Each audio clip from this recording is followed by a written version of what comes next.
Bismillahirrahmanirrahim. Assalamualaikum warahmatullahi wabarakatuh. Innal hamdalillah nahmaduhu wa nasta'inuhu wa nastaghfiruhu wa na'udzu billahi min syururi anfusina wa min sayyiati a'malina. May yahdihillahu fala mudhillalah wa may yudlil fala hadiyalah. Asyhadu an la ilaha illallah wahdahu la syarikalah wa asyhadu anna Muhammadan abduhu wa rasuluh. Allahumma sholli wa sallim wa barik ala sayyidina Muhammadin wa ala alihi wa sahbihi ajmain. Amma ba'd. Alhamdulillah, senang sekali saya bisa berada di Masjid Al-Furqan ya, Masya Allah. Jalan apa nih Pak? Gatot Subroto Pak ya? Alhamdulillah. Ini masjid atau musola Pak? Masjid ya? Waduh, berarti yang kemarin saya lihat musola itu musola apa ya? Lebih besar dari ini. Alhamdulillah, tapi senang sekali saya akhirnya bisa berbagi pengalaman dengan saudara-saudara muslim di Bali. Ini pertama kali saya bisa berbagi gitu ya. Alhamdulillah, mungkin buat bapak-bapak yang belum pernah tahu nama saya Dondi Tan. Saya keturunan Tionghoa, makanya Tan itu adalah marga saya. Nah, kalau marga itu bahasa Hokkien-nya tuh Se Pak.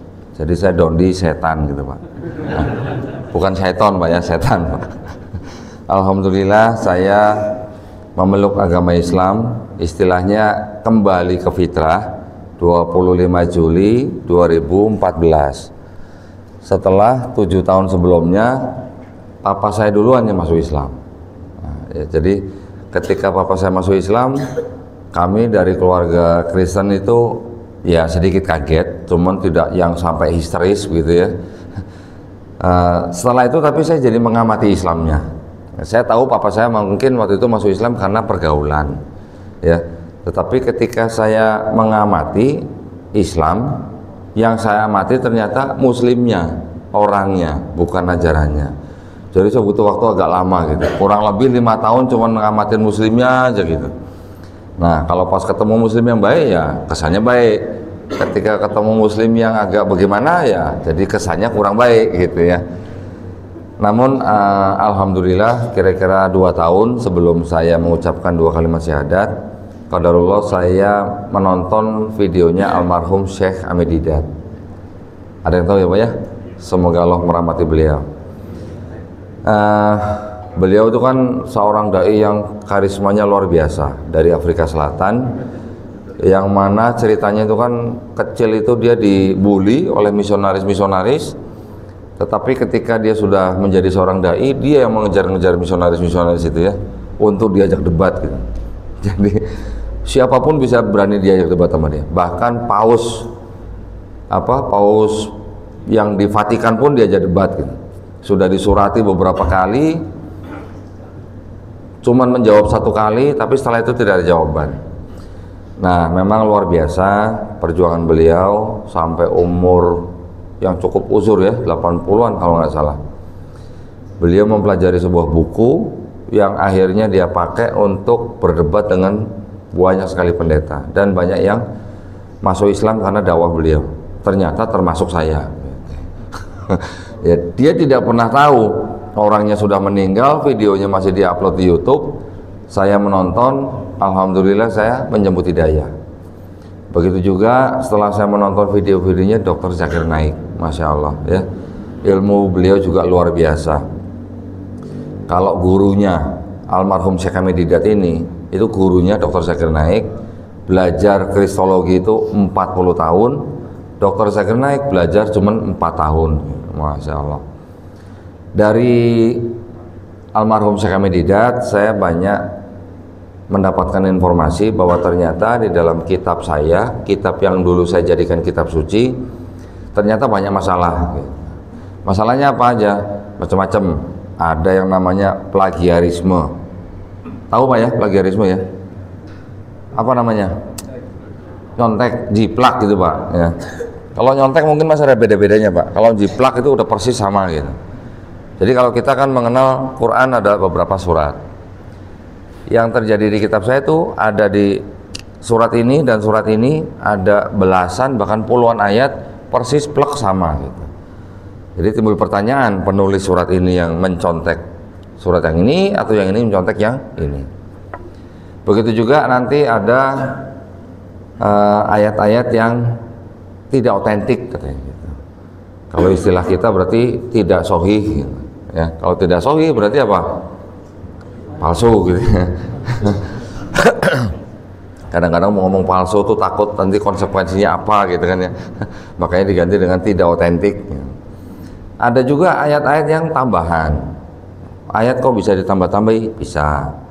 Ayat sisipan, ya, yang tadinya bukan ayat ditambahin ada ayatnya. Ada lagi nanti ayat pinjaman, pinjam tapi nggak dibalik-balikin. Ya. Jadi permasalahan-permasalahan itu ternyata di kitab saya malah tahunya dari seorang dai Islam, almarhum Syekh Ahmed Didat. Karena saya sudah akrab dengan, saya sebutnya Bible ya Pak ya, bukan Alkitab ya. Kenapa saya tidak sebut Alkitab lagi? Karena setelah saya masuk Islam saya baru tahu ternyata Al-Quran kata lainnya juga Alkitab. Sebelumnya saya izin Pak memperlihatkan kitab-kitab saudara kita yang sebelah, enggak apa-apa Pak ya di sini ya. Izin dulu Pak, nanti takutnya ada yang protes. Ya.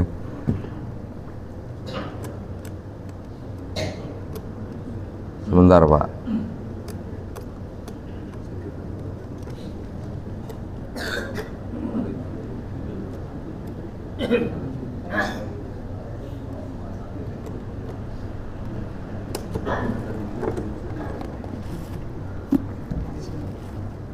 Nah ini kitab yang dulu menjadi kitab suci saya.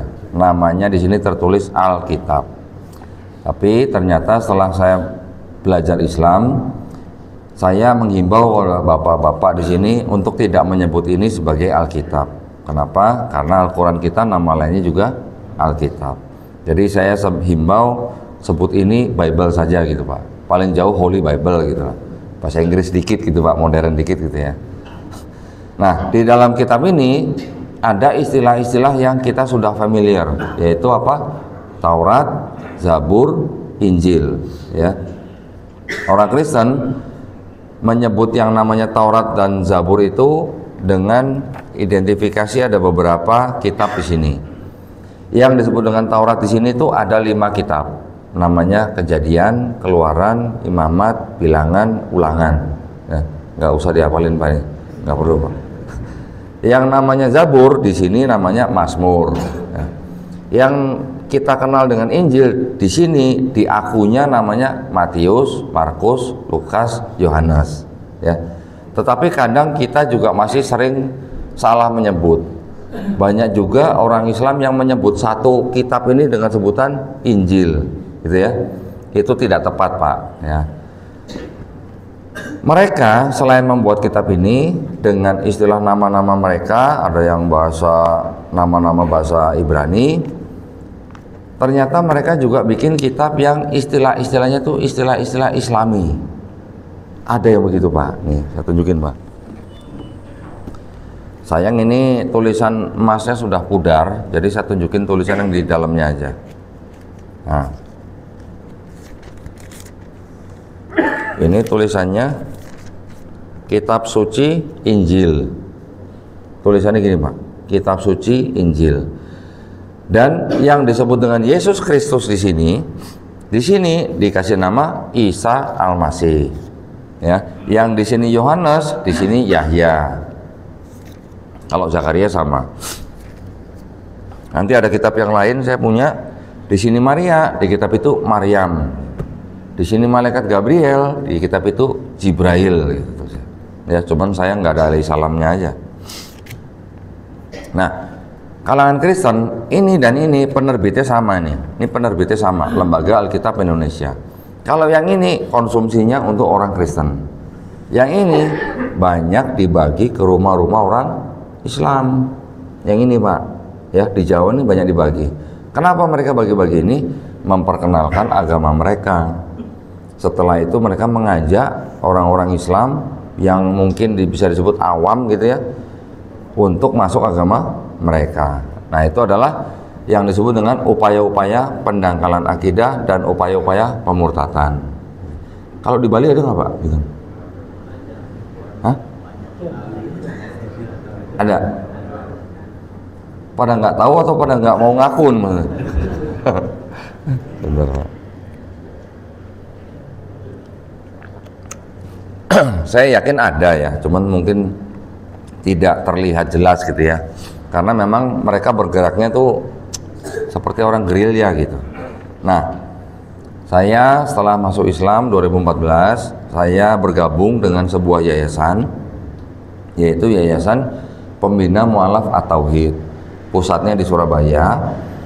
Yayasan ini visi misinya memang selain membina para mu'alaf, juga menempuh jalur perang pemikiran, Pak. Perang pemikiran itu apa? Ya boleh sebut langsung debat gitulah, ya, perang pemikiran. Alhamdulillah saya waktu itu memang setelah bersahadat sempat 2 tahun itu karena saya ingin berdakwah gitu ya. Cuman karena saya belum becus, saya menerjemahkan video-video debat yang ada di luar negeri, Pak. Orang di luar negeri ternyata lebih bebas berdebat dibandingkan kita di sini, ya. Mereka tuh bisa berdebat di sebuah taman yang besar, ngomong udah bebas sebebas-bebasnya lah mereka lah. Pokoknya asal nggak mukul nggak ditangkap polisi. Itu video-video debatnya saya terjemahkan, gitu. Dan ternyata yang berdebat di situ tuh nggak orang-orang sembarangan, orang-orang yang terpelajar. Bisa dari semua kalangan, ada yang dari Islam tentu saja, Kristen tentu saja, 2 kelompok ini yang besar, tapi juga ada yang Hindu, ada yang Syiah, ada yang Sikh, dan macam-macam. Cuman yang paling mendominasi memang orang-orang Islam dan Kristen. Itu adanya di Inggris, Pak, ya, di kota London ada sebuah taman besar. Di pojokan taman itu ada tempat disebut Speaker's Corner, nah sudut pembicara gitu mungkin ya. Di situ memang orang bisa berdebat sebebas-bebasnya. Kalau di Indonesia kayaknya belum bisa kayaknya, Pak. Kalau di Indonesia ada seperti itu mungkin udah jotos-jotosan mungkin. Kalau nggak bawa parang gitu. Kalau di sono bebas. Nah, saya sangat tertarik ketika menonton video-video tersebut karena memang itu yang diperdebatkan adalah antara Islam dan Kristen. Ya, seperti kita ketahui bahwa di Inggris itu memang agama Islam tumbuh sangat cepat. Bahkan kalau nggak salah wali kotanya aja udah Muslim, gitu ya. Bahkan sekarang ada sebutan di Inggris di kota London itu Londonistan, gitu. Iya benar, untuk sebutan orang-orang Muslim di London, gitu ya. Dan yang saya dengar terakhir sekarang mereka mudah mencari masjid di sana, walaupun masih kecil-kecil, tapi mudah dan banyak, gitu. Dibandingkan mungkin 10-20 tahun yang lalu. Nah, karena saya banyak menerjemahkan video-video itu, saya banyak mengambil pelajaran dari video-video itu. Setelah saya bergabung dengan Yayasan Pembina Mu'alaf At-Tauhid itu, saya alhamdulillah diamanahkan gitu ya, menjadi ketua litbang. Ketua litbang ini tugasnya apa? Berdebat gitu. Jadi saya disuruh berdebat gitu tugasnya. Setahun saya harus berdebat dengan minimal 2 kali dengan pendeta-pendeta dari Kristen. Mulai dari tahun 2021, 22 saya berdebat dengan pendeta-pendeta dengan segala macam pengalamannya gitu. Tapi belakangan 2023, 2024 ini susah, Pak, sekarang jadi pendeta, Pak. Nggak tahu kenapa saya.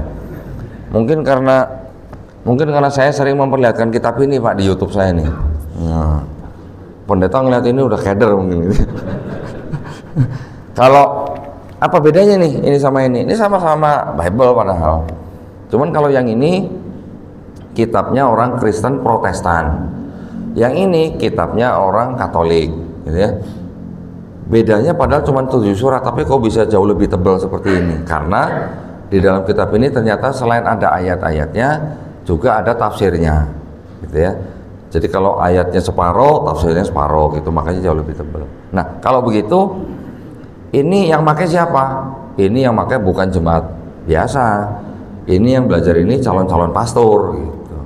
Kalau yang dibawa sama jemaat ke gereja yang ini. Ya, ini kan tipis kan, mudah dibawa begini. Nah, kalau ini kan susah, Pak, tebal gini. Begini kan susah gitu. Ini tidak diperdagangkan. Jadi tidak semua orang bisa beli ini. Nah, di dalam yang ini, kitab yang ini memang boleh disebutkan kitab yang jujur gitu, Pak. Kalau ayat itu tidak asli disebut di sini tidak asli gitu. Malah ada satu yang bilang pasti tidak asli gitu. pakai pasti lagi gitu Pak ya. Ada yang tambahan, sisipan, pinjaman dan semua dijelaskan di sini. Jujur memang. Nah, saya mungkin karena sering memperlihatkan ini, sekarang jadi susah nyari pendeta untuk debat. Agak nyesel juga sih, tapi ya gimana ya. Karena ini juga penting. Ini selalu ikut saya kemana-mana Pak. Jadi mau saya ceramah, mau saya kemana, pokoknya saya ikut. Jaga-jaga kalau ketemu pendeta. Karena dengan ini, ketika saya berdebat dengan seorang pendeta yang saya anggap akademis gitu ya. Karena tidak semua pendeta tuh akademis Pak. Kebanyakan pendeta tuh pintar dan jago dalam akrobat gitu ya. Akrobat kata-kata gitu maksudnya Pak ya. Mereka sangat-sangat pintar membuat narasi-narasi yang muternya kemana, larinya kemana. Ditanya apa, jawabnya apa. Seolah-olah menjawab tapi sebenarnya tidak menjawab. Tapi saya maunya cari pendeta yang akademis, yang jujur gitu. Pernah saya menemukan salah seorang pendeta senior, umurnya kurang lebih udah 70 tahunan. Dia title-nya sudah apa ya, master ya. Ketika saya berdebat dengan dia, jadi sambil nanya, saya sambil pegang ini gitu Pak. Ini kayak buat nakut-nakutin gitu lah. Pak, 1 Yohanes 5 ayat 7 itu firman Tuhan bukan Pak? Gitu. Sananya begitu. Karena yang kita perdebatkan, kitab mana yang firman Tuhan? Dia mempertahankan bahwa kitab dia adalah firman Tuhan. Tapi ketika saya nanya sambil pegang ini, Pak, 1 Yohanes 5 ayat 7 firman Tuhan bukan? Dia berani sebut bilang bukan. Begitu dia bilang bukan, nah yang nonton kan jadi tepuk tangan. Itu kan? Kenapa? Karena dia tahu memang ayat itu adalah ayat sisipan gitu. Setelah itu kan saya tinggal tanya, kalau begitu kitab yang Bapak pegang di meja itu kitab suci bukan? Dia berani bilang bukan. Lah yang nonton yang orang saudara-saudara muslim kan jadi pada tepuk tangan gitu. Nanti di sini ada sebuah surat namanya surat Ibrani, itu tidak diketahui siapa yang ngarang gitu. Ya, kalau disebut ini kitab suci, ada satu surat di sini yang tidak diketahui siapa yang ngarang gitu. Gimana mau disebut kitab suci itu? Dia jujur dan dia ngeliat ini. Kalau dia berani bilang itu firman Tuhan, saya lebih mudah malah. Tinggal saya buka, saya suruh kameramen zoom gitu. Semua yang nonton di YouTube bisa lihat, bisa nonton, bisa baca gitu. Nah, jadi sekarang sih alhamdulillah ya, saya mungkin mengambil jalur yang sedikit berbeda. Kalau guru-guru kita dulu ya, ada almarhum Ustadz Insan Mokoginta, mungkin ada yang tahu ya. Masya Allah, semoga juga Allah merahmati beliau. Juga ada Ustadz Nababan, kalau ada yang tahu ya. Ada mungkin dulu Ustazah Irena Handono, tapi saya nggak tahu apa beliau berdebat atau tidak.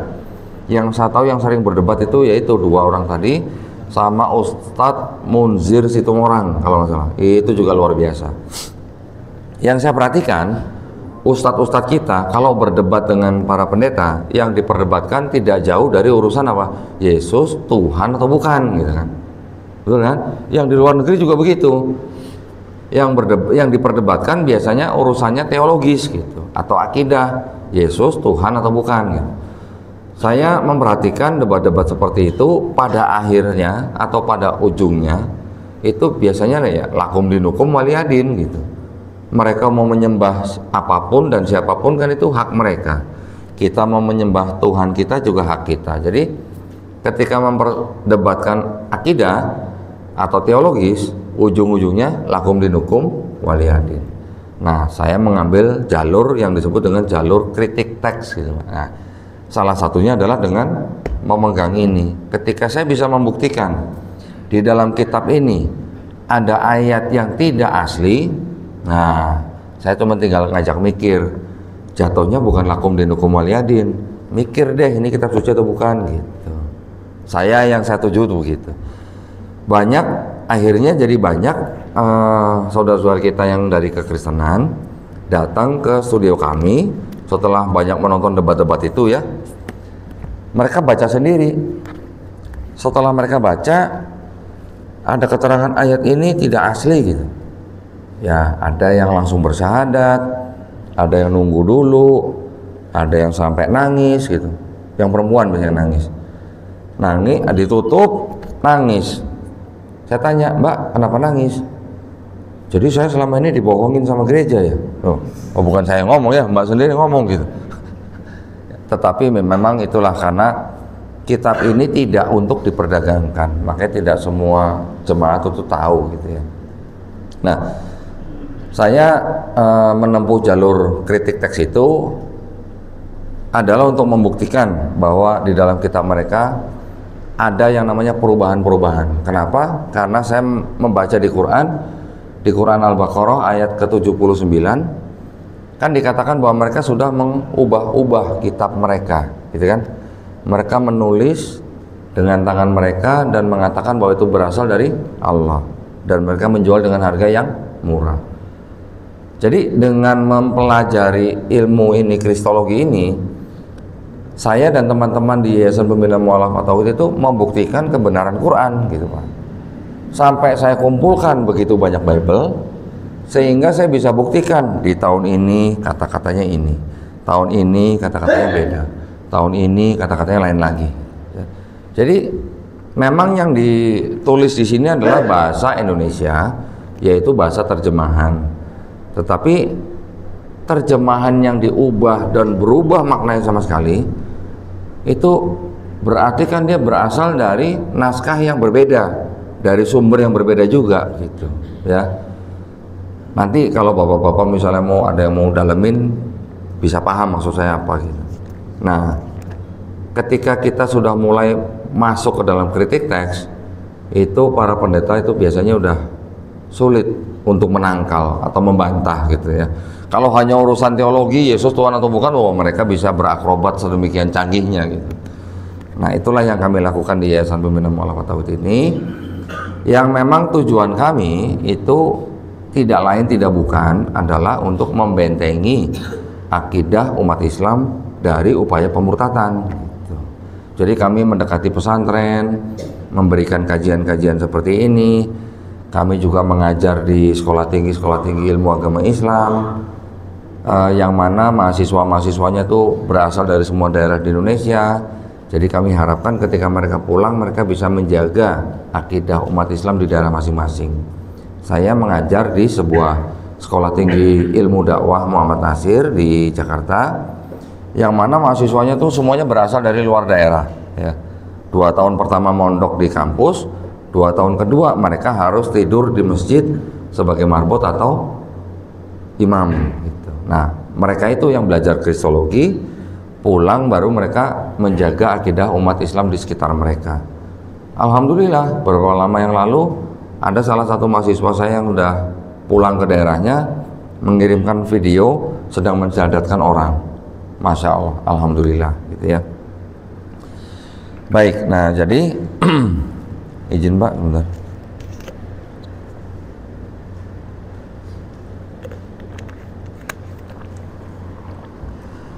Jadi ilmu yang kami pelajari ini disebut dengan ilmu kristologi, Pak. Ya, kristologi itu adalah salah satu cabang ilmu yang mempelajari tentang posisi Nabi Isa alaihissalam di dalam agama Nasrani, gitu ya, posisinya. Orang Kristen menyembah Yesus atau Isa sebagai Tuhan. Umat Islam menempatkan Nabi Isa alaihissalam sebagai Nabi, gitu kan? Kami menggunakan ilmu kristologi itu atau mempelajari ilmu kristologi ini tentu saja tetap dengan kacamata Islam. Kami meyakini gitu ya bahwa ilmu kristologi ini adalah juga yang disebut dengan dakwah tauhid, Pak. Kenapa? Karena kami mengajak orang untuk bertauhid. Dan kami percaya Rasulullah dan sahabat-sahabatnya ketika beliau berinteraksi dengan orang-orang Yahudi, dengan orang-orang Nasrani, yang mereka perdebatkan kan juga kristologi ya. Khusus untuk Nasrani yang diperdebatkan pasti Nabi Isa alaihissalam, banyak gitu ya. Sahabat Nabi yang ngungsi ke Habasyah juga yang dibicarakan juga Quran surat Maryam, tentang Maryam ibunda daripada Nabi Isa alaihissalam. Jadi dakwah kristologi ini buat kami sangat penting, supaya kita tidak mudah dimurtadkan orang, supaya kita terbentengi akidahnya. nanti nauzubillah mujalik ya, kita tidak pernah tahu kapan rumah kita diketuk-ketuk sama orang. Ketika orang itu ketuk-ketuk, mereka memberikan brosur, buku, barang cetakan atau apa yang ujung-ujungnya akhirnya mengajak kita untuk masuk agama mereka. Itu masih terjadi, Pak, masih banyak. Sekarang bukan cuma orang Indonesia saja yang ketuk-ketuk pintu. Di Malaysia sekarang sudah mulai yang ketuk-ketuk pintu tuh orang-orang barat. Di Lombok saya belum lama terima laporan yang banyak membaptiskan orang Islam di sana juga orang barat, turis-turis malah. Ya, misionaris-misionaris yang menyamar menjadi turis gitu. Itu sekarang sedang modus gitu, ya. Nah, jadi dengan ilmu ini insya Allah kita bisa membentengi kita sendiri, keluarga kita, saudara kita, dan handai tolan. Kalau misalnya rumah kita kedatangan misionaris gitu ya, mengajak kita masuk agama mereka, kita nggak punya ilmu kristologi, terus kita emosi gitu, kita lari ke dapur ngambil sapu gitu. Kita kejar-kejar pakai gagang sapu gitu. Nanti kalau ada yang foto, yang salah yang pegang gagang sapu atau yang pegang brosur, Pak? Yang pegang gagang sapu gitu ya. Saya sering ditelepon oleh teman-teman yang rumahnya didatangi oleh misionaris ya, bahkan malah pembina yayasan sendiri. Pembina yayasan yang saya ikuti rumahnya juga didatangi misionaris. Udah pembina yayasan mualaf didatangi misionaris. Kalau saya nunggu, malah kalau saya ada misionaris datang malah saya ajak ngopi bareng, malah saya persilakan masuk, yuk kita buka kitab gitu. Nah, ketika mereka datang, pembina saya yang didatangi misionaris itu malah telepon saya. Telepon terus saya disuruh bicara dengan misionarisnya. Ya, saya tanya, oh Bapak dari mana? Oh, gereja ini, gereja ini. Bapak pakai kitab apa? Oh, yang versi ini gitu. Oke. Boleh Pak, saya belajar kitabnya Pak. Boleh katanya. Mau nanya apa Pak? Saya tanya, Pak tolong Pak buka kitab surat ini, ayat ini nomor sekian gitu katanya. Ya, kemudian dibacain. Mau bacanya semangat gitu kan. Tapi setelah itu tolong Pak buka surat yang lain Pak. Tolong dibacain Pak. Kok bisa beda namanya? Orangnya sama diceritakan, tapi bisa beda. Dia pura-pura seperti gimana? Nanti saya pelajarin dulu ya. Gitu. Saya kasih lagi contoh satu lagi, kontradiksi Pak. Gitu.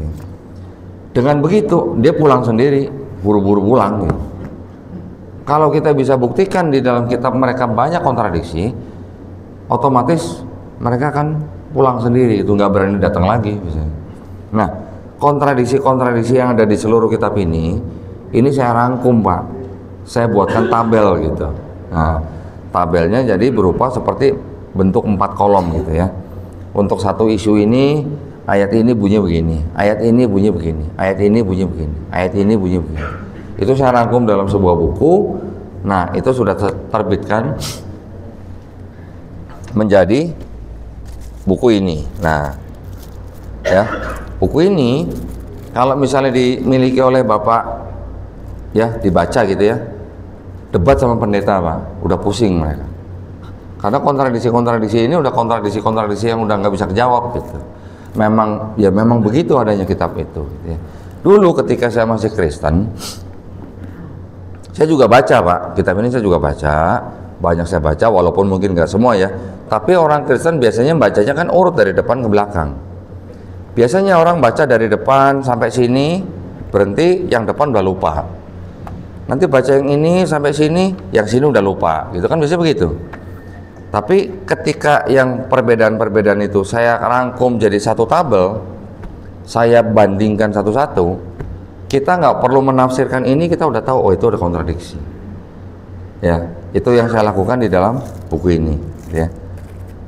Nah, jadi itu yang kami perjuangkan di dalam Yayasan Pembinaan Mu'alafah Tauhid ini. Dan alhamdulillah sekarang dakwah kristologi memang sudah mendapat perhatian Pak ya, mendapat perhatian dari kalangan Kristen yang mungkin juga mereka tidak terlalu taat begitu, dan mereka mendapatkan kebenaran-kebenaran di dalam Quran, banyak yang datang ke tempat saya ya.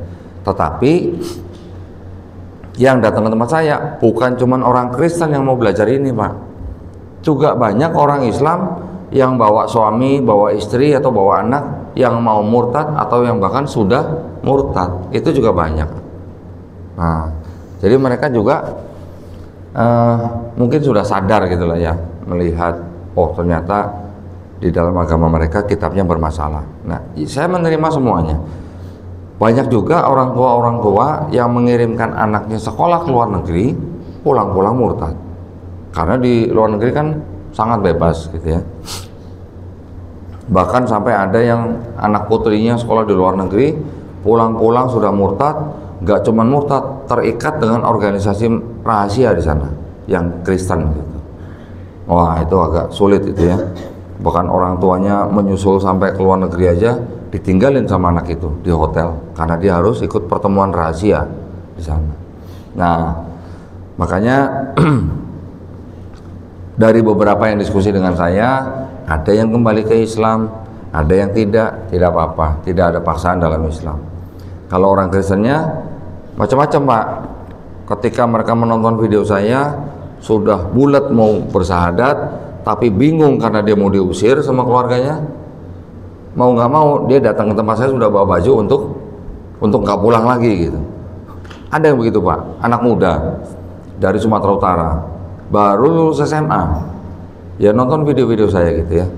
Datang ke tempat saya sudah bawa ransel, bawa baju. Saya pikir mau nginap ya, enggak Pak, saya bawa baju ini karena saya nggak berani pulang. Kalau saya syahadat, saya udah pasti diusir. Gitu. Ya nggak apa-apa. Ketika bersyahadat, anak itu kita taruh di rumah Quran kita. Kita punya rumah Quran. Itu kejadiannya kurang lebih setahun yang lalu. Alhamdulillah sekarang dia sudah hafal 5 juz. Alhamdulillah. Nanti ada lagi yang begini. Anak muda dari Pematang Siantar naik pesawat terbang sampai Jakarta, datang ke studio saya, ngobrol setengah jam, bersyahadat, terbang lagi ke Pematang Siantar. Saya tanya, ngapain kamu syahadat jauh-jauh ke Jakarta gitu? Emang di sana nggak ada masjid itu? Ada masjid kok. Cuman Pematang Siantar tuh kota kecil katanya. Kalau saya syahadat di masjid mana aja, orang tua saya pasti tahu. Banyak yang begitu Pak. Nanti dari Kudus, dari Semarang, mau bersyahadat tapi nggak berani atau nggak mau ketahuan orang tuanya. Nah, ketakutan itu yang memang ya apa namanya, pengaruhnya tuh sampai begini Pak. Ketika seorang anak diusir, namanya nanti ada yang dicoret dari daftar harta warisan. Waduh, istilahnya tidak bisa menikmati apa yang mereka dapat dari keluarga besar. Bahkan ada satu mualaf saya dari Bandung, itu orang tuanya cukup berada, punya hotel, punya perusahaan besar, punya rumah sakit. Ketika anaknya masuk Islam, saya syahadatkan di Darut Tauhid, dibuang sama keluarganya. Ikut saya 6 bulan Pak. Jadi udah kayak gembel gitulah. Ya udah ikut saya aja kemana-mana, kita dakwah kemana-mana. Setelah 6 bulan, tiba-tiba dia menerima WhatsApp Pak dari mamanya. Kamu di mana? Gitu. Dia tunjukin ke saya. Saya baca begitu Pak. Saya langsung suruh dia pulang ke Bandung dari Jakarta. Pulang ke Bandung. Nah, ngapain kok? Cium tangan nyokap. Saya bilang, cium tangan mamanya. Saya bilang, ya. Langsung istilahnya, ya gimana lah. Namanya orang tua nggak ada bekas kan ya. Alhamdulillah. Setelah dia ikutin apa yang saya suruh, orang tua sudah mulai menerima. Sekarang sudah baik dengan orang tuanya. Tapi ada juga Pak, sampai yang 8 tahun, ada yang sampai 10 tahun, tetap aja nggak diterima di rumah mereka. Masih ada yang begitu. Pulang sudah bawa anak, masih aja diludahin sama mamanya, suruh pergi. Masih ada yang begitu Pak. Ya, jadi memang dinamikanya orang-orang yang masuk Islam itu memang macam-macam, dan ada yang ekstrim juga. Sampai ada yang dipasung malah, ya sampai dipasung. Di Bali saya nggak tahu apakah kalau ada Pak Haskoro di sini ya yang mengetuai Mualaf Center Indonesia Peduli, saya nggak tahu, mungkin kurang lebih juga sama. Pernah seorang perempuan dari Semarang datang ke tempat saya minta izin, kok boleh nggak saya foto-foto gitu kan, Bible-nya gitu, ini apa ini, loh mau ngapain? Saya penasaran pengen baca sendiri gitu. Nah, boleh silakan datang. Datang dia foto ini, dia foto macam-macam itu. Pulang-pulang, setelah pulang dia bikin apa? Dia bikin karya tulis Pak, 35 halaman. Saya pikir, wah kamu bikin karya tulis membuat apa? Buat berdebat sama papa saya Pak. Jadi selama 2 bulan setelah dia datang ke tempat saya, berdebat sama orang tuanya sendiri. Orang tuanya petinggi gereja, ya. Setelah 2 bulan tidak ada titik temu, si perempuan ini datang lagi ke studio saya untuk bersyahadat. Bahkan ketika dia jalan sedang on the way ke studio saya aja, itu aja masih berdebat di WhatsApp gitu Pak. Ya, itu ya memang sudah resiko yang diambil gitu ya. Bahkan ada juga yang begini, belum lama nih Pak ya. Ini suara saya kok jadi serak terus ini. Bahkan kemarin saya kedatangan Pak tamu suami istri. Hampir setahun yang lalu istrinya itu nonton video saya. Ketika dia nonton video saya, istrinya stres Pak. Stresnya kenapa? Karena dia nggak bisa ngomong ke siapa-siapa gitu. Mau ngomong ke suaminya penatua gereja, petinggi di gereja itu, dia juga nggak bisa ngomong ke keluarganya gitu. Setelah stres apa Pak? Stroke mata. Istrinya ini mata stroke Pak, saya juga baru dengar mata kok bisa stroke gitu ya, mungkin tegang gitu nggak bisa merem atau gimana saya nggak tahu ya. Akhirnya dirawat 3 bulan, setelah dirawat baru dia berani cerita sama suaminya setelah sembuh. Dia stres karena nonton video saya. Suaminya ya bingung juga karena dia petinggi gereja ya, disuruh nonton sama istrinya ya nggak mau gitu, namanya petinggi gereja masa nonton video saya gitu kan. Karena nggak mau, istrinya kadang-kadang nyetel video saya di belakang suaminya, tapi volumenya digedein Pak, biar suaminya denger gitu kan. Ya, setelah denger berapa kali, akhirnya suaminya mau nonton. Setelah nonton, baru dia mikir, oh ini ada benernya. Kitab ini kalau sudah ada ayat yang palsu, berarti kitab ini sudah ada campur tangan manusia. Nah, akhirnya penatua gereja itu bikin surat pengunduran diri Pak, dari gereja gitu ya, diajukan ke pendeta, tapi dijanjikan nanti tanggal sekian untuk berdiskusi gitulah, seperti di sidang gitulah.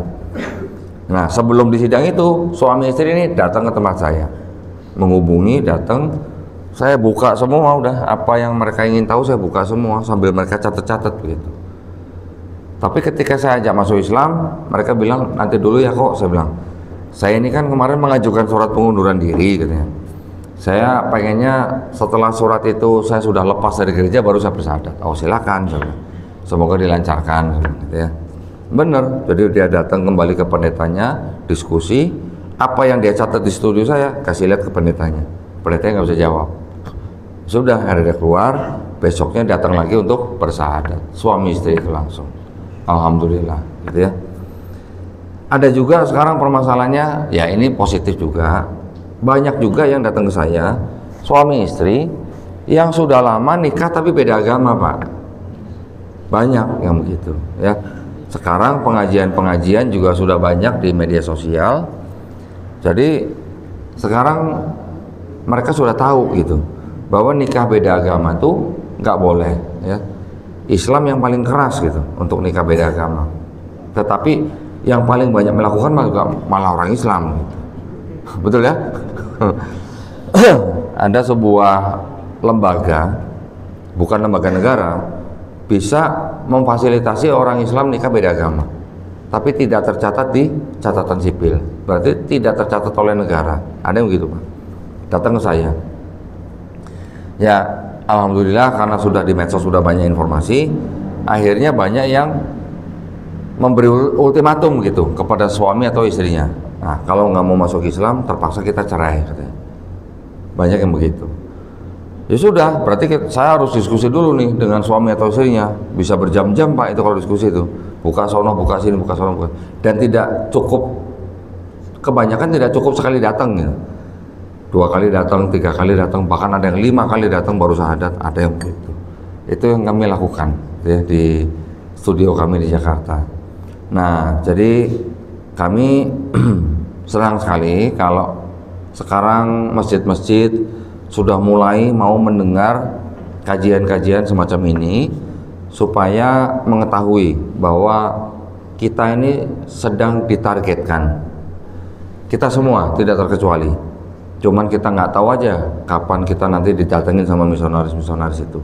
Bisa di pasar, bisa di kantor, bisa di supermarket, bisa di mana aja.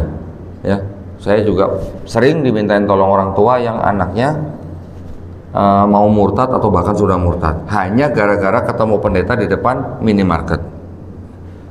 Nah, saya sebenarnya datang ke Bali ini kemarin itu karena diundang oleh Pak Haskoro dari MCIP yang dihubungi oleh satu keluarga yang anaknya murtad, masih kelas 2 SMA, murtad. Dari mana? Wah, itu pergaulan medsos ternyata sangat berbahaya ya, dan resikonya tinggi. Ya, saya datang dengan tujuan ingin menyelamatkan anak itu, gitu ya. Dan memang alhamdulillah saya masih ada waktu kosong. Ketika saya datang, saya cukup kaget loh Pak. Anak ini pertanyaannya kritis banget, gitu ya. Dan dia memang dapat pertanyaan-pertanyaan itu dari internet, dari Google, yang memang disebarkan oleh kalangan orientalisme. Pernah dengar Pak ya, orientalisme ya? Kalangan yang belajar tentang budaya timur, yang memang juga belajar agamanya gitu, termasuk agama Islam, di mana mereka tujuannya adalah untuk mendiskreditkan dan juga menghancurkan, tapi dari dalam gitu Pak. Ya. Alhamdulillah pertanyaan-pertanyaan anak itu ke saya jawab semua. Alhamdulillah juga kitab-kitab ini juga saya sodorkan kepada dia. Dia murtadnya ke agama Katolik. Nah, ya, diskusinya berapa Pak? 5 jam Pak, diskusi sama anak itu. 5 jam sama anak SMA loh. Anak ini pintar bener, anak ini pintar. Alhamdulillah ketika pergantian tahun baru dia bersyahadat ulang. Alhamdulillah. Kemarin semalam ya, MCIP membuat acara di sebuah kafe, mengundang orang-orang yang juga bukan Islam, silakan datang gitu ya. Ada satu orang Kristen datang. Ketika ada orang Kristen datang di tempat acara Islam, kita malah mempermudah dia untuk belajar. Kita mempersilahkan dia untuk bertanya gitu kalau ada pertanyaannya. Saya bilang yang muslim sabar dulu, silakan yang belum muslim tanya dulu. Ya, saya sebutnya belum muslim Pak. Insya Allah mereka jadi muslim gitu Pak. Kalau kita sebut non Islam itu udah pasti nggak selamat gitu kan. Alhamdulillah setelah acara berdiskusi sambil makan bersyahadat. Alhamdulillah. Bahkan belum lama, kira-kira 2 minggu atau 3 minggu yang lalu, saya diundang di sebuah masjid kajian subuh seperti ini. Begitu saya sampai masjid, sampai subuh gitu ya, sebelum subuh, yang menyambut saya malah seorang bapak-bapak cukup tua, malah bapak-bapak orang Chinese Pak, orang Tionghoa. Saya pikir, wih ini orang Chinese mualaf gitu kali ya. Ternyata dia orang Kristen, masih Kristen, cuman sudah 1 bulan tidur di pelataran masjid. Karena dia miskin, ekonominya terpuruk, nggak dapat bantuan, akhirnya dia melepaskan istrinya di rumah anaknya, dia nggak diterima sama anaknya sendiri. Jadi dia ada lontang-lantung. Ketika dia ke komplek rumah itu, dia mau cari temennya, ternyata temennya sudah meninggal, nggak bisa pulang kemana-mana, nggak punya ongkos, tidur di pelataran masjid selama sebulan.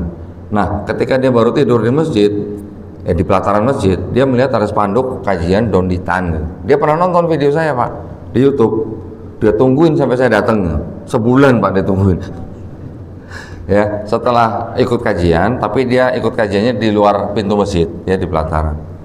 Setelah itu selesai, mau tanya silakan, saya juga kasih kesempatan untuk bertanya. Pertama, setelah selesai kajian, kita berbicara lagi 2 jam, tapi dia belum siap untuk masuk Islam, nggak apa-apa, saya bilang gitu. 4 hari kemudian saya dihubungin sama DKM masjid. Pak ini yang kemarin tidur di masjid mau masuk Islam, alhamdulillah. Tapi mau ke studio Bapak nggak punya ongkos, tenang, saya yang ke masjid. Kita sadatin di masjid, DKM yang sadatin. Setelah itu Bapak itu saya bawa ke rumah Quran. Kita bawa ke rumah Quran. Bapak nggak punya mata pencarian, sekarang nggak usah mikir cari duit, sekarang mikir ibadah. Bapak belajar di sini dari Islam dari nol, dari mulai niat, wudhu sampai bisa segala macam, sampai sholat, sampai bisa baca Quran. Kalau saya dapat laporan dari santri Bapak nggak sholat, saya usir gitu Pak. Belum sunat, saya sunatin. Itu yang kita lakukan Pak. Kalau nggak begitu mereka nggak sunat-sunat gitu. Karena pernah saya dihubungin sama mualaf minta disunatkan, saya tanya kapan syahadatnya, 20 tahun yang lalu. 20 tahun jadi muslim, sholat belum sunat. Ya gitu-gitulah. Nah jadi ya alhamdulillah sekarang kita banyak membantu lembaga-lembaga yang seperti Lembaga Mualaf Center Indonesia Peduli yang di Bali ya, banyak di Indonesia sekarang yang bisa membantu orang-orang yang mau memeluk agama Islam gitu. Nah sedikit ini mungkin sebelum saya sampai jam berapa nih Pak? Sampai jam 11 atau jam 12? Nah sebelum kita tutup atau mungkin nanti ada sesi tanya jawab Pak ya, saya hanya ingin memberikan sedikit dasar ilmu kristologi. Ini yang paling dasar gitu ya, supaya kita paham bagaimana akidah mereka, bagaimana kitab mereka terbentuk gitu ya. Kitabnya orang Kristen ini terdiri dari dua bagian. Ini ada indeks yang warna hitam, ada indeks yang warna merah ya. Indeks yang warna hitam ini disebut sama mereka Perjanjian Lama. Mana? Tulisannya Perjanjian Lama. Kalau yang indeks warna merah ditulisnya Perjanjian Baru. Apa itu Perjanjian Lama, Perjanjian Baru gitu ya. Perjanjian Lama itu ternyata kumpulan kitab-kitab yang berasal dari kitabnya orang Yahudi ya. Lah kok bisa? Bisa, ternyata Kristen itu yang menciptakan juga orang-orang Yahudi Pak.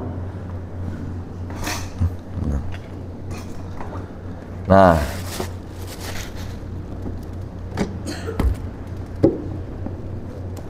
yang disebut kitabnya Yahudi itu yang ini. Ada sebuah kitab namanya kitab Tanakh ya, tulisannya Tanakh, T-A-N-A-C-H. Tanakh ini singkatan Pak, singkatan apa? Torah, Nevi'im, Ketuvim. Torah yang 5 kitab Musa tadi saya sebutkan, Nevi'im itu kitab nabi-nabi yang mengisahkan nabi-nabi ya. Ada nabi siapa? Yeskiel, Yeremia, Yesaya, Hagai, Habakuk, Ayub, Yunus, Maliaki dan sebagainya. Nanti kumpulan berikutnya kumpulan tulisan-tulisan. Ada kitab Mazmur yang kita kenal dengan Zabur, ada Ratapan, Amsal dan sebagainya, Pengkhotbah dan sebagainya.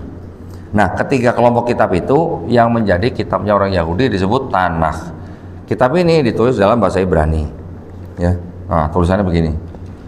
Sama kayak huruf hijaiyah ditulis dari kanan ke kiri.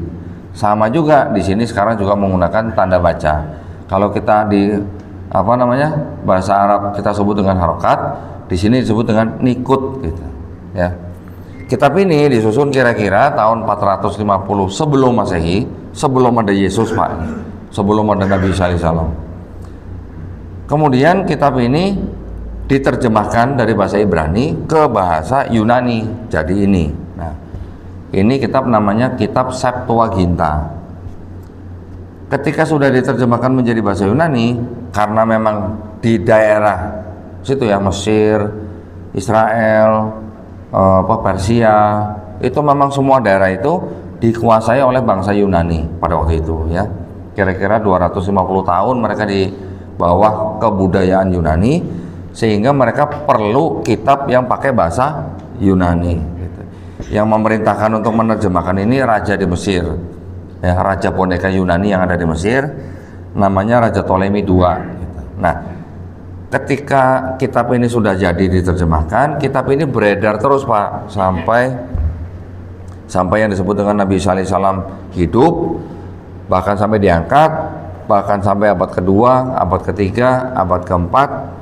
Kitab ini terjemahannya namanya diresensi gitu Pak. Resensi itu artinya apa? Dikritik terjemahannya. Oleh siapa? Oleh orang-orang Kristen yang sudah tumbuh, yang baru tumbuh di abad pertama gitu ya. Orang-orang Kristen mengubah-ubah terjemahannya, diubah-ubah supaya apa? Supaya sesuai dengan doktrin mereka gitu. Nah, orang Kristen itu kan sudah punya kitab sendiri. Yang ini itu sama dengan yang Perjanjian Baru yang tadi saya bilang ini. Nah, ini yang indeks merah itu sebenarnya ini 27 kitab sama dengan ini.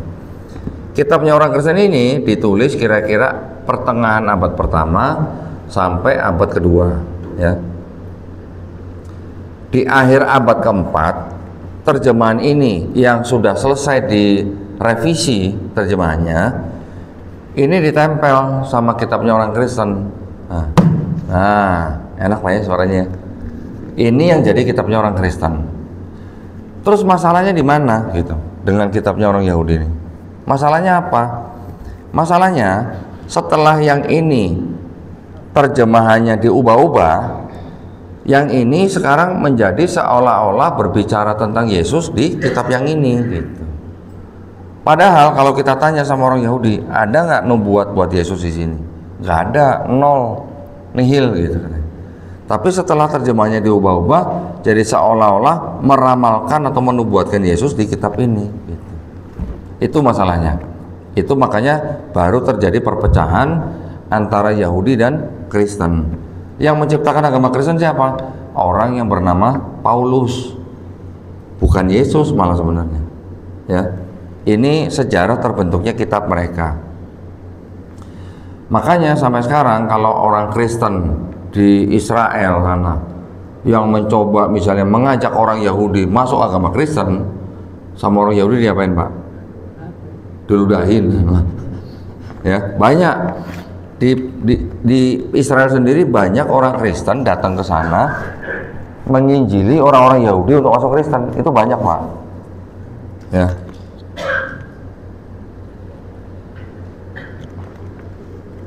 Jadi Kristen itu memang diperintahkan untuk menyebarkan agama mereka karena mereka punya ayat yang disebut dengan amanat agung, berbunyi begini, karena itu pergilah, jadikanlah semua bangsa muridku, murid Yesus maksudnya.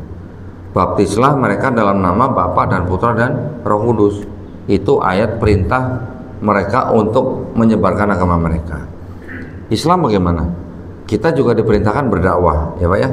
Tapi kita diperintahkan sampaikanlah walaupun hanya satu ayat. Dan di dalam Islam kita mengenal la ikraha fiddin. Ada lakum dinukum waliyadin. Nah, bedanya di situ. Jadi kalau mereka menjalankan misi mereka tuh kalau belum dibaptis belum selesai urusannya. Gitu. Jadi apa namanya? Menjalankannya tuh dengan istiqomah gitu Pak istilahnya gitu kali ya. Kalau Bapak-bapak buka di website klik joshuaproject.net gitu Pak. Itu adalah websitenya orang Kristen yang memonitor misi mereka. Nanti kalau udah buka, cari aja negara Indonesia. Nanti di situ di halaman itu kelihatan Pak, kantong-kantong mana yang mereka sudah lakukan penginjilan gitu istilahnya. Oke. Nah, terus ini tadi sudah ya, berarti separohnya kitab Kristen itu adalah berasal dari kitabnya orang Yahudi. Masalahnya karena mereka sudah mengubah-ubah terjemahannya, seolah-olah jadi ini berbicara tentang Yesus di sini. Nah, ini diterjemahkan ke bahasa Latin, Jerman, Inggris dan sebagainya sampai ke bahasa Indonesia. Bahasa Indonesia jadi seperti ini, gitu ya. Sekarang masalahnya karena apa namanya? Karena yang separohnya ini punya Yahudi. Yang punya Yahudi ini ternyata konsep ketuhanannya itu sama dengan Islam Pak. Saya berani katakan sama konsep ketuhanannya. Artinya orang-orang Yahudi itu juga sebenarnya tauhid, monoteis. Mereka juga menyembah Tuhan yang satu, Tuhan yang ehad gitu katanya. Mereka sebutnya ehad, kita sebutnya ahad. Ya. Ada ayat di kitab mereka di Ulangan Namanya Tempat. Dalam bahasa Ibrani-nya bunyi begini Pak. Shema Israel, Adonai Elohenu, Adonai Ehad. Kita mungkin setiap hari baca Pak. Kul huwallahu ahad. Sama, maknanya sama gitu ya. Dan mereka juga punya ayat-ayat seperti ini. Tuhan bukan manusia. Tuhan bukan anak manusia. Bilangan 23:19. Kita juga membaca lam yalid walam yulad. Nanti ada lagi kalimat bunyi begini, tidak ada sesuatu apapun yang serupa dengan Tuhan di bumi. Sama nggak Pak dengan walam yakullahu kufuwan ahad? Sama. Jadi konsep ketuhanannya Yahudi ternyata tauhid, tidak menyekutukan selain Tuhan mereka. Nah, mereka mengenal Tuhan mereka itu dengan yang sekarang itu mereka populer menyebutkan dengan sebutan Adonai atau Hashem. Adonai kalau bahasa Arabnya itu Rob gitu. Hashem itu apa ya artinya? Nama itu gitu. Ismu gitulah. Ya. Mereka menyebut Tuhan mereka tuh dengan Adonai atau Hashem. Adonai atau Hashem itu sebenarnya kata ganti untuk nama Tuhan mereka yang terdiri dari 4 huruf Yod Hei Vav Hei dalam bahasa Ibrani-nya. Mereka nggak boleh sebutkan itu karena itu nama sangat suci, terlalu suci untuk disebutkan. Yang boleh menyebutkan hanya imam besar mereka di tempat yang paling kudus yang buat mereka bikin untuk upacara tertentu gitu. Ya. Nah, konsep ketuhanannya, jadi saya bilang tadi tauhid. Mereka juga mengenal nama-nama Tuhan itu ada yang mirip-mirip dengan nama-nama Islam. Mereka mengenal nama Tuhan itu dengan El, Eloh, Eloah, Elohim, El Shaddai, Yod-Heh-Vav-Heh, dan Zebaot. Nah, yang paralel dengan nama kata Allah di dalam Islam itu adalah yang Eloh, kan mirip Eloh, El itu nama Tuhan. Makanya ada nama Israel, kita Israel gitu kan. Israel artinya ya Tuhan tertawa gitu. Atau Tuhan tertawa, bukan.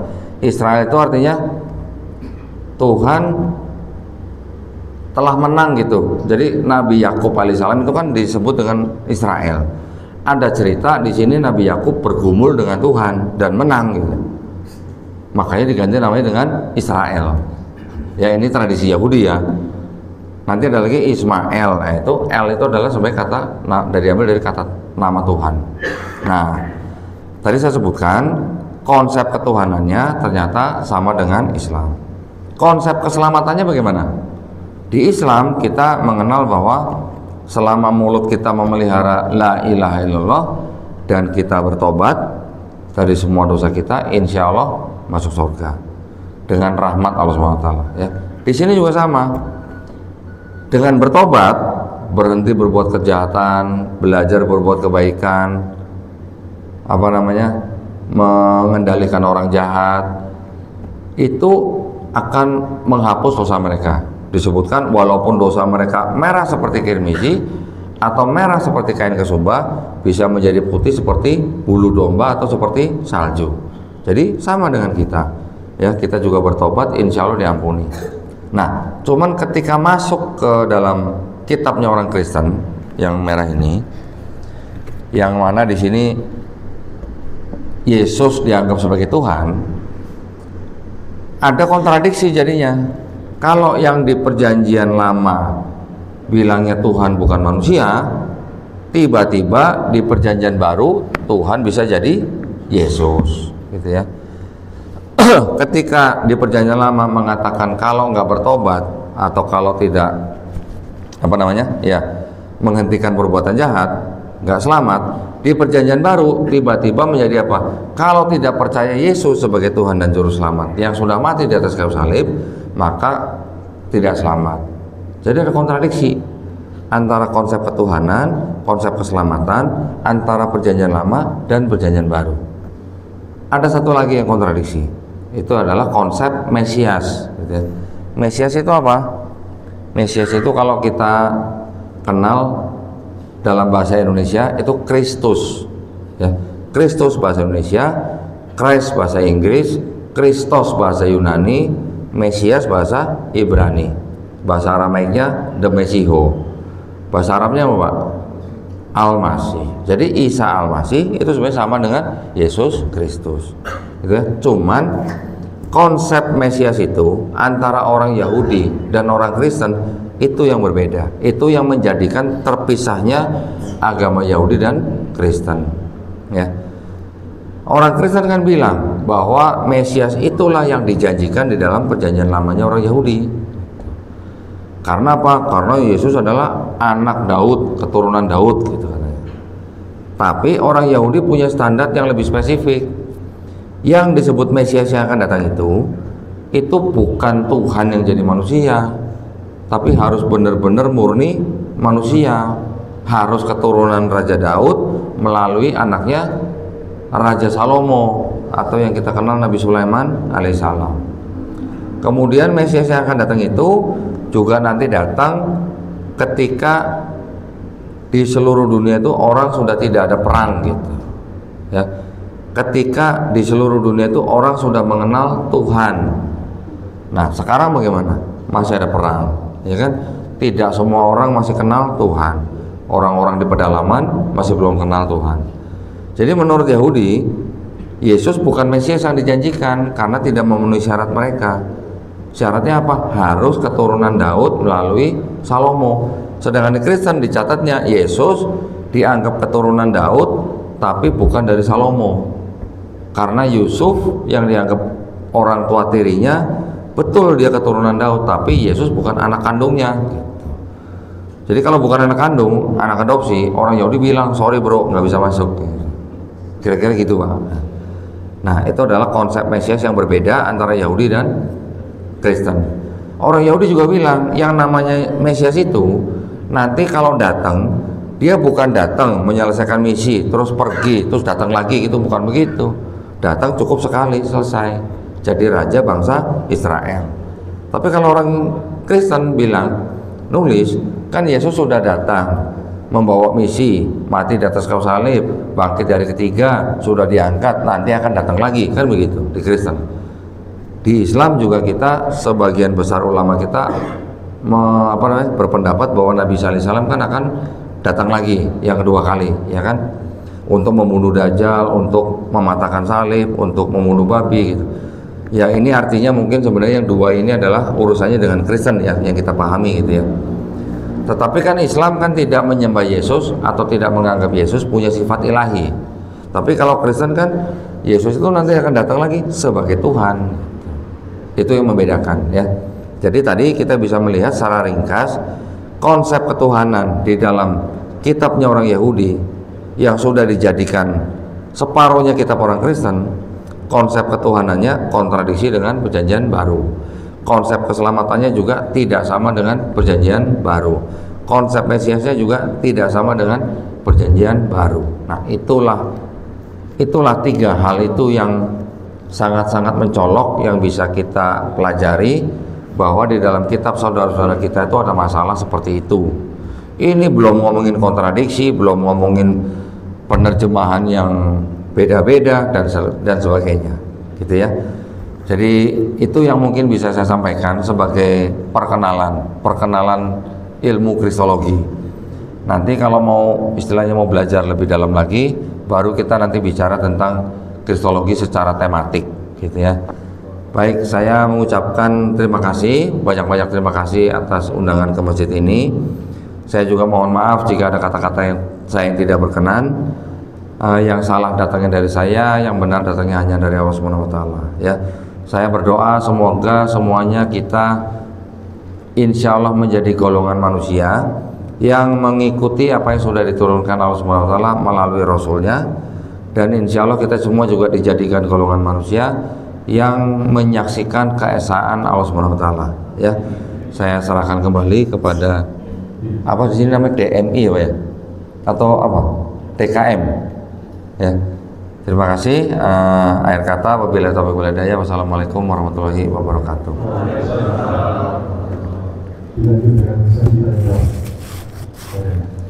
Tanya jawab boleh, silakan.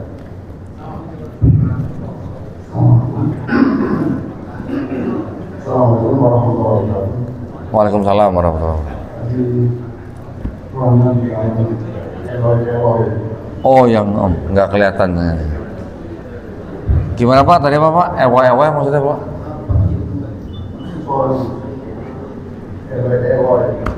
Itu di Markus 34, tapi kalau di Matius itu 46, Eli dia. Oh, Eloi Pak, Eloi ya. Kalau Markus, kalau Matius Eli ya.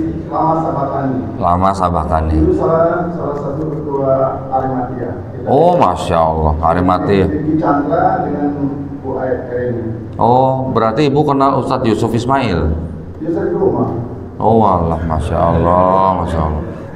Gak jauh-jauh gitu. Jadi kita juga dakwah di sini juga kok ada mereka dakwah bulan-bulan juga. Waktu itu di daerah Pak Kristen itu mereka nyanyi-nyanyi bawa sembako. Ya. Tapi kita tidak kalah, kita bawakan satu pickup sembako. Oh, sembako. Kita bawa satu pickup, kita dulu kan jamaah tabligh sana. Ya. Hampir 1 bulan. Ya, alhamdulillah banyak cerita ini kita. Iya. Saya cuma mau menanya Markus 3:4 itu Eloi Eloi lama sabatani, tapi kemudian di Matius 4:6 Eli Eli lama sabatani. Iya. Itu palsu atau bukan? Kemudian tafsirnya bagaimana? Selama ini saya cuma menyampaikan Eloi Eloi lama sabatani dengan Eli Eli lama sabatani, tapi ini tafsirnya tidak ngerti. Kemudian palsu atau tidak? Terima kasih. Assalamualaikum. Waalaikumsalam warahmatullahi wabarakatuh. Bapak sebutnya Markus 3:4 ya. Seolah-olah Markus pasal 3:4 ya. Ya. Yang tepat Markus pasal 15 ayat 34 ya. Bedanya gini, Pak. Kalau yang Matius Eli Eli lama sabatani itu bahasa Ibrani. Kalau yang Eloi Eloi lama sabatani itu bahasa Aramaik, Pak. Nah, dialeknya memang mirip. Kata-katanya mirip. Tapi sebenarnya tulisan Eli Eli lama sabatani itu kan dianggap oleh Kristen sama dengan Eli Eli lama azaftani yang ada di Mazmur pasal 22 ya.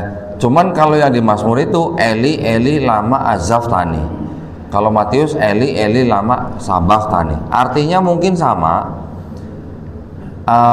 Artinya tuh saya kalau nyebut Allahku tuh nggak enak banget ya, soalnya kitab mereka tuh pakai kata Allah Pak di situ. Saya nyebutnya Tuhanku, Tuhanku, mengapa engkau meninggalkan aku? Ya, itu menurut Kristen diklaim ada korelasi dengan Mazmur 22. Jadi yang di Matius itu dianggap Yesus menggenapi nubuatan di Mazmur 22. Dibantah sama orang Yahudi, bukan begitu gitu. Mazmur 22 itu adalah ayat-ayat yang menceritakan tentang Nabi Daud yang sedang galau gitu, Pak. Galau kenapa? Karena dikhianati oleh orang-orang dekatnya. Penasehatnya juga sampai berkhianat gitu. Jadi ketika Daud mengatakan Eli Eli lama azaftani, itu sebenarnya sedang curhat gitu, Pak, ke Tuhan. Ini bukan lama sabatani. Bukan lama sabatani, azaftani. Ya, nanti Bapak bisa cek kalau mau, bisa buka. Eli Eli lama azaftani. Kalau Eli Eli lama sabachtani, ini juga bahasa Ibrani, Pak. Sama-sama bahasa Ibrani, tapi dialeknya mungkin dialek mana Syria atau apa gitu, Pak. Hanya beda dialek gitu lah. Tetapi yang menjadi persoalan adalah orang Kristen menganggap Yesus mengucapkan Eli Eli lama sabachtani itu karena menggenapi nubuatan di Mazmur 22 gitu. Menurut yang punya kitab orang Yahudi bukan begitu, bro, gitu istilahnya. Itu adalah curhatnya Nabi Daud ketika Nabi Daud dikhianati oleh orang-orang dekatnya, gitu, Pak ya. Kalau masalah ayat itu asli atau tidak asli, itu masih dianggap ayat yang masih berasal dari penulisnya, gitu, Pak. Jadi masih dianggap asli tapi dari penulisnya. Sebentar, Pak ya. Mau tanya sedikit dong. Ya. Itu kan Eli Eli lama sabatani itu Allah kartoma aku. Sedangkan Yesus sendiri kan katanya Allah ya. Itu kita sering dakwah gitu. Allah benar ya? Oh iya ya. Ya itu sih udah masuk ke teologi, Pak ya. Itu juga memang gini, Pak. Kalau teolog Kristen mengatakan ketika Yesus disalib itu dia memang mati. Kenapa bisa mati? Karena dia sedang menjadi manusia. Yang menjadi manusia apa? Bapak, bukan. Oh, mulai pusing nih, Pak. Jadi mereka tuh teologinya begini, Pak. Akidahnya tuh begini. Yang menjelma atau menjadi Yesus itu bukan Bapak, tapi firman yang ada di dalam Bapak. Mulai pusing ya. Kalau kita Islam mudah memahaminya, Pak. Akidah di dalam Islam tentang Nabi Isa alaihissalam. Nabi Isa alaihissalam diciptakan hanya dengan apa? Kun fayakun. Ya kan, Pak? Ada ayatnya. Semisal penciptaan Nabi Isa alaihissalam sama dengan penciptaan Nabi Adam alaihissalam. Nabi Adam alaihissalam diciptakan dari tanah liat dan diciptakan hanya dengan kun fayakun. Jadi Allah Subhanahu wa taala menciptakan Nabi Isa alaihissalam tanpa seorang ayah mudah, hanya dengan kun fayakun. Tapi kalau di teologinya Kristen bisa menjadi Yesus karena firman dari Bapa ini yang berasal dari Bapa ini yang jadi manusia. Jadi nanti teologinya Kristen itu akan cari remis begini Pak, cari remis kayak orang main catur gitu Pak. Ya, cari remisnya begini. Mereka bilang Kristen sama Islam itu sebenarnya sama kok gitu. Samanya gimana? Kalau di Kristen firman itu nuzul jadi manusia. Oh, pakai istilah nuzul. Ya. Firman itu nuzul jadi manusia, Yesus. Kalau di Islam firman itu nuzul jadi Quran. Mereka mencoba menyamakan teologinya dengan cara seperti itu, Pak. Tapi jawabnya mudah. Kalau Kristen kan nyembah firman. Kalau Islam kan nyembah yang berfirman, gitu. Beda gitu. Itu yang membedakan. Nah, kita apa ya namanya? Harus memahami pola pikir mereka dulu Pak. Kalau kita mau berdebat dengan mereka, jangan kita berdebat tapi akhirnya nggak nyambung frekuensinya. Gitu. Mereka teologinya itu begitu, akidahnya itu begitu. Jadi Yesus itu ketika dia menjadi manusia, ya dia bisa sakit, dia bisa lapar, dia makan, dia tidur, dia bisa mati ketika jadi manusia. Tapi yang ada di dalam Yesus itu adalah firman yang berasal dari Bapa. Tapi ketika Yesus sedang berada dalam keadaan aslinya, gitu ya, di dalam Bapa, maka itu dia disebut Allah. Tapi ketika dia jadi manusia disebut Tuhan. Jadi orang Kristen memisahkan kata Tuhan dan kata Allah ini tidak sesuai dengan kaidah bahasa Arab dan tidak sesuai dengan kaidah bahasa Indonesia, Pak. Dalam Kamus Besar Bahasa Indonesia, kata Tuhan itu adalah sesuatu yang diyakini, dipuja, disembah, ya, yang bisa disebut yang Maha Perkasa, yang Maha Kuasa dan sebagainya. Kata Allah di dalam Kamus Besar Bahasa Indonesia itu adalah nama Tuhan dalam bahasa Arab. Tapi kalau di Bible yang ini, kata Allah dan kata Tuhan ini sama-sama sebutan, hanya dibedakan kalau Allah itu untuk Bapa, Tuhan itu untuk Yesus gitu. Kan pusing Pak. Kamus bahasa Arab Al-Munjid yang mengarang orang Katolik loh Pak, Pater Louis Makluf namanya. Dituliskan kata Allah di situ adalah Pak, Ismu Al-Zat Al-Wujud Al-Wajib. Nama, kan ismu Pak, ismu itu namanya esensi atau pribadi yang maha ada dan selalu ada. Yahudi Arab ketika menerjemahkan tadi yang saya sebut Yod He Vav He, nama yang paling suci Tuhan Yang Maha Esa, ketika orang Yahudi Arab menerjemahkan Taurat dalam bahasa Ibrani ke bahasa Arab, menuliskan kata Yod He Vav He itu menjadi kata apa Pak? Allah. Jadi Allah untuk Yahudi Arab, Allah untuk Kristen Arab itu sama, itu nama Tuhan gitu Pak. Tapi Kristen Indonesia sama Kristen Malaysia menggunakan kata Allah dalam kitab mereka sebagai sebutan gitu. Ada nanti ayatnya, jangan ada Allah-Allah lain di hadapanku gitu. Allah lain Pak, bukan ilah-ilah lain gitu. Harusnya kalau Tuhan itu kan sama dengan ilah gitu Pak. Gitu Pak ya.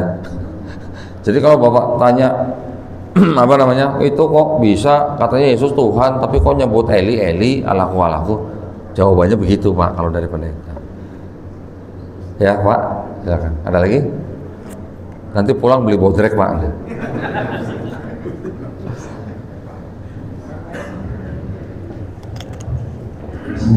Assalamualaikum warahmatullahi wabarakatuh. Waalaikumsalam warahmatullahi wabarakatuh. Perkenalkan Ustaz, nama saya Sugiono. Saya lahir di Bali, yaitu tepatnya di satu desa, dan kebetulan di situ ada daerah Kristen, yang tepatnya Katolik. Jadi saya pun dari kecil itu yang saya kenal itu justru yang lebih awal itu ilmu agama itu justru agama Katolik. Oke. Dan sekarang yang mau saya tanya ya itu ada beban di diri saya sampai gemetar saat ya Jangan menjadi beban keluarga kami ya. Itu sampai saat ini ada satu anggota keluarga kami, yaitu kakak kami sendiri, kakak perempuan, itu masih artinya ada di luar kami, masih di Katolik. Berbagai cara sudah kami lakukan, ya mungkin dengan ketegasan kami ya. Itu sampai saat ini kami belum berhasil memberikan kakak saya itu. Jadi itu intinya, mungkin mohon maaf ini kodarullah, ini adik saya kebetulan saya tidak janjian ada di sini. Oh, jadi gitu. mungkin adik saya bisa menambahi. Ya, assalamualaikum warahmatullahi Waalaikumsalam. Benar ada yang dikatakan kakak saya ini nomor 6, saya nomor 10 ya. Kami keluarga besar. Sedangkan kakak saya yang luar itu sebenarnya ada 2. Yang satunya itu, tapi alhamdulillah dengan anak-anaknya pun sekarang sudah kembali. Alhamdulillah. Kemudian yang agak susah, ya kita selalu berdoa untuk kemudahan dari Allah. Sekarang ini masih belum bisa berhasil, dan saya pun sudah, kalau tidak salah sudah 3 kali berbicara sama beliau, namun belum bisa.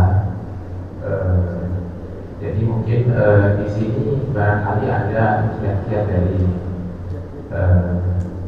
komisi nanti bagaimana kiatnya untuk mengajar.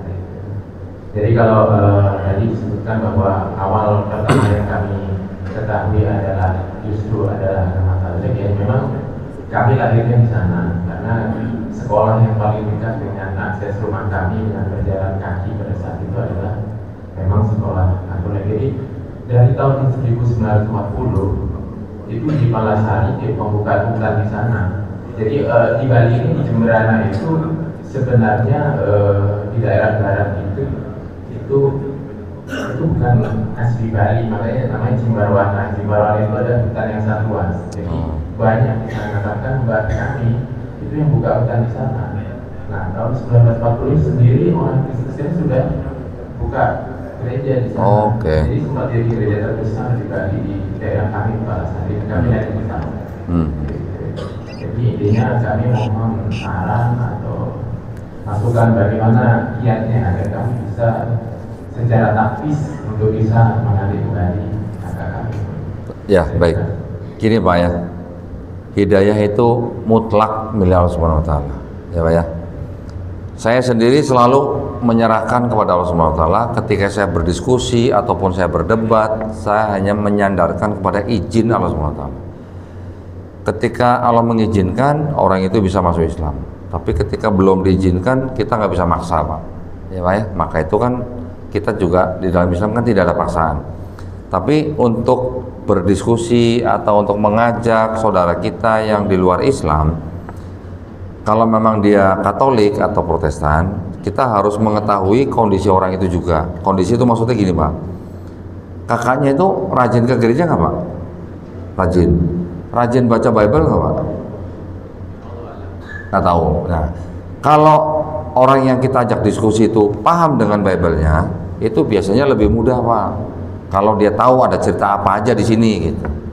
Tapi kalau dia sendiri kitabnya juga nggak tahu, kadang-kadang ngomongnya suka nggak nyambung gitu Pak nanti Pak. Ya.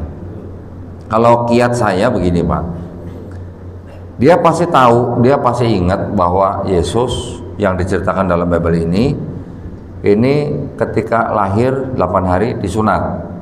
Yesus disunat, ya diingat-ingat aja Pak. Yesus disunat di dalam Bible. Yesus juga puasa Pak di sini, ya. Kalau Yesus puasa di sini 40 hari, ya. Terus Yesus juga sholat Pak. Sholat, ada sholat subuh pagi-pagi sebelum matahari terbit apa? Sholat subuh kan? Terus sholatnya sujud juga Pak di sini, Yesus. Terus Yesus juga karena dia memegang hukum Taurat, berarti kan dia nggak makan babi. Di sini hukum Taurat babi haram gitu. Karena Yesus bilang dia memegang hukum Taurat, berarti dia juga nggak boleh makan babi, ya kan? Terus kemudian cerita di sini Pak ya, ini bukan maksudnya kita mengimani, bukan. cerita di dalam kitab ini, Yesus setelah disalib, jenazahnya diturunin dan dikafani, Pak. Ya. Tanya kakaknya, coba tolong perhatikan, amati, umat beragama apa yang laki-lakinya sunat, yang puasa, yang sholatnya sujud, yang nggak makan babi, yang dikafani, agama apa gitu? Ya kan? Mudah kan? Dia pasti akan dengan mudah dia akan menjawab, ya, kalau dia bisa jujur, yang melakukan itu adalah orang-orang Islam. Nah, berarti kalau begitu kan kita orang Islam yang bisa dikatakan dengan istilah kita ini yang mengikuti sunnah Yesus di Bible. Istilahnya gitu, Pak. Betul nggak? Ya, itu baru hal-hal yang ringan gitu. Nggak sampai yang teologisnya gimana gitu. Coba amati, kenapa orang Islam kok malah yang ngikutin Yesus di Bible, sedangkan orang Kristen kok malah nggak ngikutin. Orang Kristen yang sunat ada, tapi alasannya bukan karena Yesus, tapi karena kesehatan. Orang Kristen yang sholat ada nggak? Sujud ada, tapi sedikit sekali, Pak. Itu kalangan ortodoks, ya. Nggak semua Kristen sujud. Jumlahnya tuh nggak sebanding gitu loh. Orang Kristen yang puasa ada nggak? Ada. Tapi puasanya juga nggak mirip-mirip Yesus gitu. Malah kita yang mirip Yesus. Kalau Yesus di sini 40 hari, kita berapa hari, Pak? 30 hari Ramadan kan? Kalau kita mau tambah dengan puasa Syawal 6 hari, udah 36. Ya, tambah puasa Senin Kamis juga udah ketutup 40 hari gitu istilahnya, ibaratnya. Nggak jauh gitu istilahnya. Jadi kan malah kita yang mengikuti Bible dalam hal apa? Syariat gitu, Pak. Ya, kita umat Islam sholatnya sujud. Memang diperintahkan. Nabi Muhammad SAW menerima wahyu di Quran surat Al-Hajj ayat 77, ya ayyuhalladzina amanur kau sujudlah, wahai orang-orang beriman sujudlah, wasjudu amanur kau tuh rukuklah, wasjudu sujudlah, wa budu robbakum, sembahlah atau beribadahlah kepada Tuhanmu. Itu yang menerima wahyu, menerima perintah Nabi Muhammad SAW di Quran. Yesus sholatnya sujud. Nabi Abraham yang di sini Kejadian 17:3 sujud. Nabi Musa di sini Keluaran 34 ayat 8 sujud. Nabi Musa dan Nabi Harun di sini diceritakan Bilangan 16:22 sujud. Yosua bin Nun penerusnya Nabi Musa di kitab Yosua pasal 5 ayat 14 sujud. Nabi Daud dan umatnya di 1 Tawarikh 29:20, di Mazmur 95 ayat 6 sujud. Kemudian Nabi Uzair kita tahunya, di sini namanya Ezra. Kita sebutnya Nabi Uzair alaihissalam, di sini sujud di Nehemia 8 ayat 6 ayat 6. Jadi kalau Nabi Muhammad SAW sebagai Muslim dia sholatnya sujud, Yesus, Nabi Abraham, Nabi Musa, Nabi Harun, Nabi Daud, Nabi Uzair, Nabi Yosua, semuanya sujud. Berarti kira-kira mereka Muslim atau bukan kita? Itu kiat ringan. Nah, tapi yang paling ringan yaitu tadi, perhatikan orang-orang Islam. Apa yang orang Islam lakukan itu malah yang dilakukan Yesus di sini. Orang Kristen malah tidak melakukannya. Berarti orang Kristen bukan pengikut Yesus, tapi pengikut siapa? Pengikut Paulus. Ya, kira-kira bisa nangkep, Pak? Nanti kalau enggak, lihat videonya lagi nanti, Pak. Diinget-inget terus gitu supaya bisa ngobrol sama kakaknya. Ya, silakan yang lain. Terima kasih, Pak Ustaz. Tolong jangan sebut Pak Ustaz, saya bukan Pak Ustaz. Saya kristolog aja, Pak.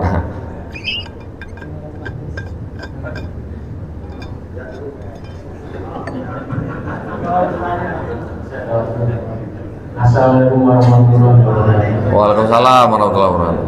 Terima kasih, Pak. Dolita. Ya, betul, Pak. Untuk hari ini kita dapat pencerahan mengenai Kristologi. Alhamdulillah. Sejarah dari itu orang tuanya ya? Ya. Masuk Islam. Ya. Kemudian berapa tahun?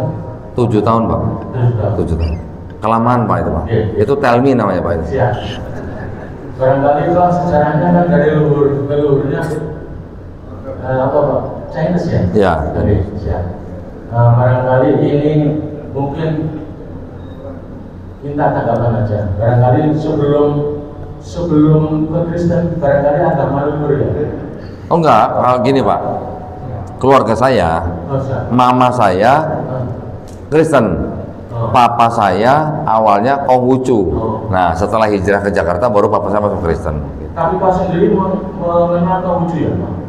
Mengenal Konghucunya bukan saya mengikutinya, tapi saya karena di dalam rumah saya. Iya, iya. Konghucu orang hebat. Hah? Hebat ini. Artinya kan orang tuanya ada dari leluhur. Iya. Leluhur Chinese ya. Iya. Agamanya kan nggak salah, kepercayaannya kan nggak salah. Banyak Pak di Chinese tuh banyak. Di China tuh banyak. Ada Buddha. Saudara-saudara kita masih banyak kok yang mungkin belum beragama Islam. Yang agamanya leluhurnya Konghucu. Barangkali kok bisa mengembangkan ke sana juga. Baik. Saudara kita notabene-nya ekonominya sangat tinggi. Barangkali juga melalui budaya sehingga kita bisa menyerahkan. Ya. Manfaatnya. Terima kasih Pak. Baik. Ya. Terima kasih banyak Pak masukannya. Ya, saya juga berkolaborasi Pak dengan sesama lembaga-lembaga di Indonesia.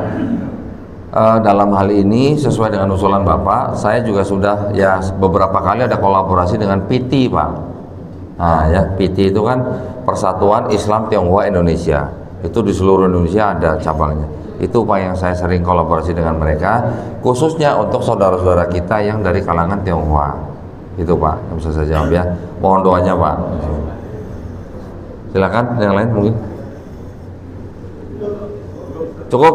Alhamdulillah. Saya kembalikan ke ada yang ini, Pak. Menutup gitu. Ada? Cukup ya? Langsung. Kalau gitu kita tutup dengan doa kafaratul majelis Pak ya. Ya. Subhanakallahumma wa bihamdika asyhadu an la ilaha illa anta astaghfiruka wa atubu ilaik. Terima kasih banyak atas perhatiannya. Akhir kata wabillahi taufik wal hidayah. Wassalamualaikum warahmatullahi wabarakatuh.